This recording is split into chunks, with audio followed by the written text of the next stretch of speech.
Eastern Connecticut looking for their first conference championship since 2008. Meanwhile, Boston just looking for their first in school history. We start us off with 5 minutes into the first half. Shannon McCourt, baseline jumper in. She continues her hot streak early on into the game from the tournament. Olivia Murphy, left hand up and in. She'll be a huge factor for Boston all game.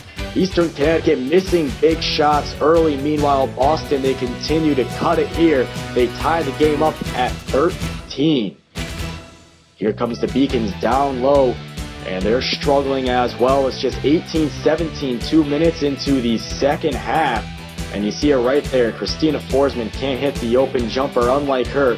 But the Beacons finally starting to catch their fire. A nice right hand there by Murphy. And now, again off the right hand by Murphy.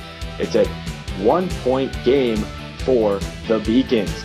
Now here comes Boston and Tajay Burston. She makes it a 4-point game for the Beacons. Eastern calls a timeout, and here's a great pass here by McCourt to Nappy, who hits her first 3 on the day. She was 0 for 18 in the tournament prior to that.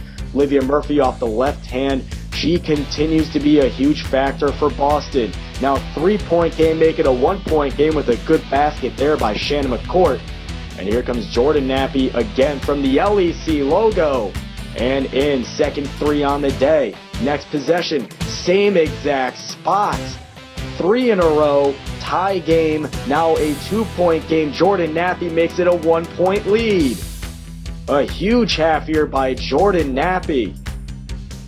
And now Langenauer back to Nappy on the outside. She'll hit another 3 by Nappy, and might as well just make it another 3 here, but this one's by DePoy. A 3-point lead for Eastern Connecticut with 2.5 to go. Later on, Boston, they continue to stay in this game, a 1-point game. Grace Geary at the line, she gives themselves a 1-point lead. Nappy ties it up with the first free throw and then gives the Eastern Warriors a 1-point lead with the second free throw. Beacons just trying to keep possession here, but they throw it away in a crucial spot. Jill Rytrowski going to the line, hasn't gone to the line all game. She'll hit her first, has a chance to hit her second and make it a 3-point game. She does. Now to Nick Akinfor on the call of the game. Murphy has it. They try to find Geary. They didn't find her. Now they find it up top. Nelson out. Geary a deep 3. She hit it!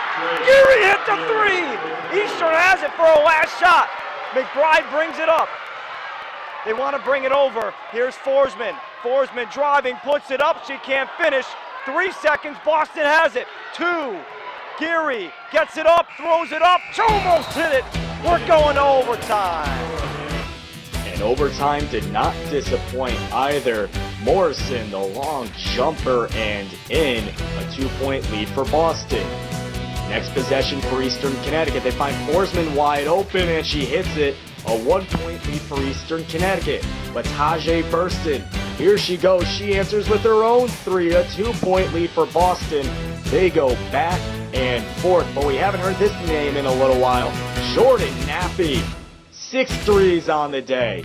Next possession, Eastern Connecticut make it 7 threes for Jordan Nappy. 59-55 Eastern Connecticut. They then make it 61-55. An underhand Hail Mary pass for a 3-point ball, no good, but Morrison steps up and lays it in. Keeps it a 4-point game within reach here.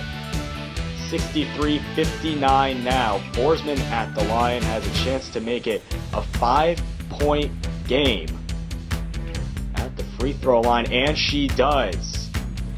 But check this out. Boston, they're not done yet, even though time is against them.